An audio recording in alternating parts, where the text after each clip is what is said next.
To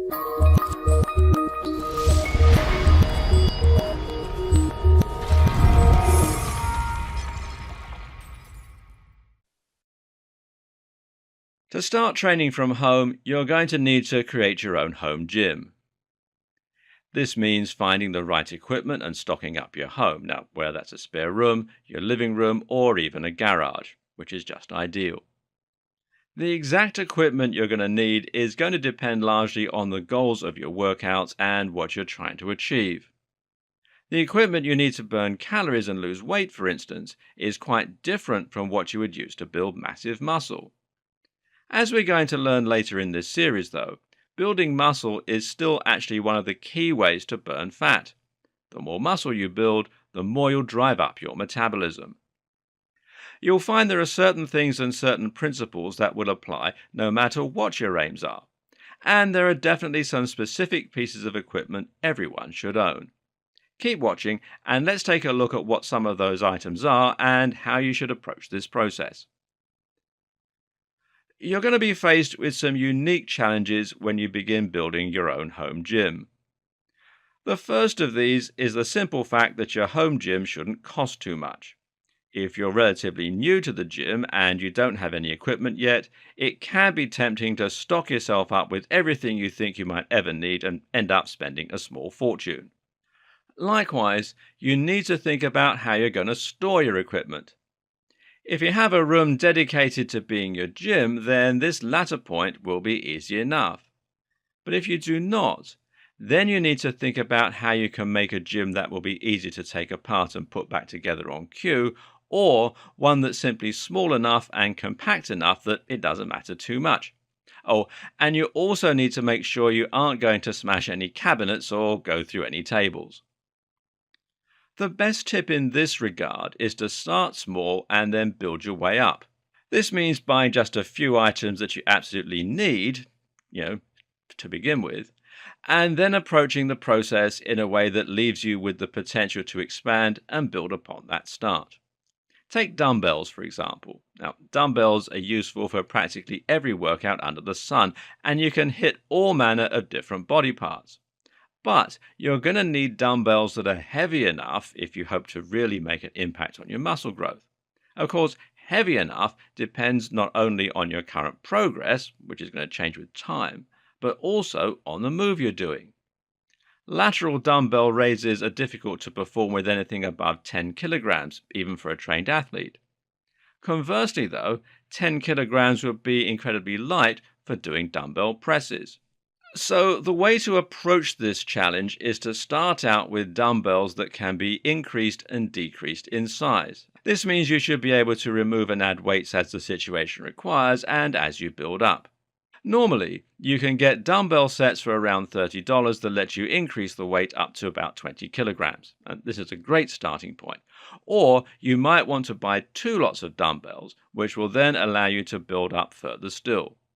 This is just one example of how you can approach your home gym in a modular and compact way if necessary, while at the same time saving money. Another example of something like this is the pull-up bar.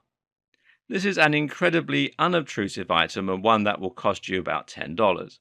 You can even get a pull-up bar that doesn't need fixing onto the wall like this one. They'll simply fit over the door frame in order to fix into place. The best piece of equipment to upgrade your pull-up bar? Gymnastic rings.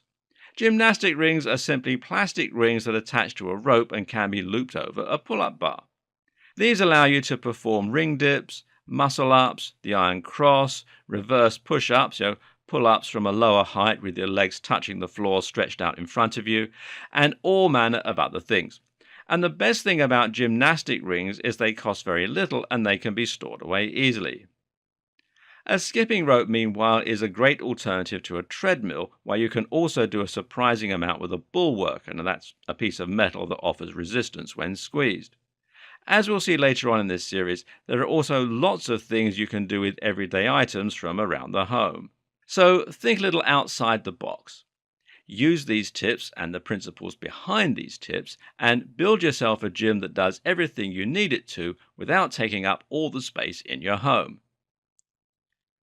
But for those looking for more specific instructions, The following is a good list of equipment that you can invest in over time to gradually build up your gym. Now, note that none of these things are absolutely essential to get started, except the pull up bar and possibly the dumbbells, depending on your interests and goals. Okay, well, here's how to start. First is the pull up bar, and as mentioned, a pull up bar is the bare minimum you need to start training and building muscle. The reason for this is that the majority of muscles can be trained using body weight alone. By performing press ups, you can train the chest and the shoulders. By performing sit ups, you can train the abs, etc. However, the parts that are hardest to train without equipment are the biceps and the lats. These are pulling muscles, meaning you need to be pulling something in order to work them. Seeing as you can't pull the floor towards you, that means you either need to hang or curl. Once you have a pull-up bar, you can train your entire body, though it will be easier if you get a couple more items too. And the first are dumbbells. Now, dumbbells are incredibly versatile and are used for much more than just bicep curls. They can also be used for all manner of presses, for triceps, for rows that work the lats, etc. You can also use them to add weight to your body while you train your legs. Make sure you get dumbbells that can be increased in weight. Start with 20 kilogram worth and buy 2 sets, giving you 40 kilograms in total if you already have a good level of strength. Then there's a bench, and if you want to take your training to the next level, then look at investing in a bench. This will allow you to use your dumbbells in a much more efficient manner in order to do dumbbell presses, flies, and all manner of other moves. The best bench will be one that has an adjustable back, and this will mean you can sit on it or lie on it, and that will in turn mean you can do isolation curls and other moves with it as well. On top of this, look at getting yourself a bench that can fold up in order to put it away. This way, you can tuck your bench under a bed or inside a cupboard, and it doesn't have to get in your way as a result. Then there's an exercise mat. Now, this is not completely essential, but you'll find that training without an exercise mat can cause your floor to become slippery with sweat and can make a mess of your home. What's more is that a mat will make it easier for you to perform moves like sit-ups without hurting your back or buttocks on the hard ground. It's also good for stretching and more. Then there's a skipping rope. Now, for simply burning calories on the spot, there are a few things better than the simple skipping rope. Then there's kettlebells. Now that you're beginning to get more advanced, for training the legs and burning calories, kettlebells are incredibly useful. And that's because they will allow you to perform kettlebell swings and all manner of squats, such as goblet squats. This in turn will mean that you can build leg strength without needing a bar to perform deadlifts and squats. That's good news because performing deadlifts and squats requires a lot of space in your room and are expensive to set up. A kettlebell can also be used for all manner of functional strength exercises, including things like one-armed presses. Then there are gymnastic rings. Now, we've already touched on the amazing benefits of gymnastic rings. And the great thing is that these will let you do all the same exercises that TRX does, but for a fraction of the price. In fact, they let you do a lot more, seeing as TRX isn't really suitable for dips. And finally, there's a bench press. And for those who really want to get serious, a full bench press will eventually be a good investment. This will mean getting a bar as well, in which case you might want to move into permanent setup so that you aren't loading and unloading the bar every time you want to lift. Now you have the gym, it's time to learn how to use all that equipment in order to start triggering some serious growth. Now, how do you get muscle to grow? How can you do this from the comfort of your own home without the help or guidance that you would get by working out in a real gym? Well, let's take a look. In order to build muscle, you need to trigger hypertrophy. This is simply the technical term for muscle growth, and it actually occurs when you're resting. This makes muscle building a two-part process. Part 1 is the exercise that breaks down the muscle and marks it for growth, and Part 2 is the growth stage that occurs after you've finished lifting, when you're at rest. And this can occur through two separate methods. These are myofibrillar hypertrophy and sarcoplasmic hypertrophy. The precise science behind these principles is still something that's being argued, and there are those who deny that there are accurate descriptions. However, ask any bodybuilder, and they'll tell you there are broadly two ways to build muscle that seemingly correlate with these concepts. And these two ways are muscle damage and metabolic stress. On top of that, you have something else at play, which is the ability to build strength. Strength is often, but not always, related to muscle size. The other factor involved, that you need to account for, is muscle fiber recruitment. Okay, so that's a lot of words I just threw at you. What does any of it mean? Simply put, your muscles are made up of lots of tiny strands called muscle fibers. These are actually cells, just like the cells that make up the rest of your body and the neurons that make up your brain. That means they have nuclei and sarcoplasm, if you remember enough of your high school biology. The difference is that muscle fibers have multiple nuclei and they also have the ability to telescope in order to contract and expand. Of course, when this happens en masse, it causes your muscles to contract and expand too, and that's how you lift things in the gym. Unfortunately, there is no way you can create more muscle fibers. This is known as hyperplasia and has only been known to occur under very rare circumstances. However, what you can do is to break down the muscle in order to make it grow back thicker. You do this by lifting heavy weights to failure and especially under stretch, at which point you create micro tears in the muscle. Proteins are then used to repair those tears, which is what causes the muscles to come back larger. This is what also causes DOMS, this is delayed onset muscle soreness, and that's why you might find it hard to lift a mug of coffee the next day. This is what we call myofibrillar hypertrophy and muscle damage. The most important factor here is to overload the muscle.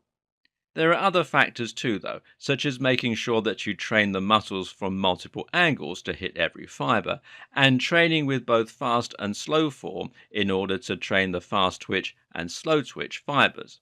Fast twitch fibers only kick in when the slow twitch fibers aren't capable of lifting, and these are naturally the thickest and strongest types of fibers in your muscles. That's why you need at least a certain amount of weight in order to recruit them. So, what does sarcoplasmic hypertrophy involve? Well, this is muscle growth caused by swelling the muscles with fluids. When you lift for long enough, you gradually pump the muscles with blood and use up your lactic acid systems, filling them with those chemicals too. In other words, the part of your body that is working will start to become swollen with blood, nutrients, oxygen, and energy. And if you keep on lifting, it causes that part of the muscle to become fuller and fuller and occludes the area, like wrapping a tourniquet around it. Now, the good news. This also triggers the release of metabolites, chemicals that trigger growth, such as growth hormone and testosterone. At the same time, the muscles become more efficient at storing sarcoplasm and glycogen in order to perform for long durations. This creates a more puffy-looking muscle that can perform for longer, rather than a harder, leaner muscle that can generate more short-term power. So this is sarcoplasmic hypertrophy, and it's caused predominantly by metabolic stress. The key factor in bringing about this is time under tension, and it will lead to that feeling of pump in the gym. Both types are useful, and when you combine both forms of training, you can build more size and power. As a general rule, bodybuilders tend to train more with sarcoplasmic methods, whereas powerlifters use more myofibrillar approaches. Then there are those who say there's no such thing as sarcoplasmic hypertrophy. But it doesn't matter. Think of this as a useful cognitive tool for understanding the process. At the end of the day, bodybuilders know that lifting heavy for small reps equates to more power, while lifting lighter for high reps equates to strength. Combining both is power building. Finally, there's one more concept we need to recognize here. muscle fiber recruitment. Because if you look at someone like Bruce Lee, you'll see that it is possible to be immensely strong without having to have a lot of muscle size. How? By using a higher percentage of your muscle fiber in every movement. Bruce Lee was a master of this, but there are a number of ways you can train to gain more control over your muscle fiber. The main key is to train at the very highest end of what you're capable of, resistance wise. This forces your body to recruit as many of the fastest twitch fibers in the muscle as possible, which strengthens the neuromuscular junction to increase your raw power output. Bruce Lee would even use a technique called static contraction, where he would push or pull against an immovable force to practice generating as much power as possible. Add this to your routine, and you'll become even more deadly.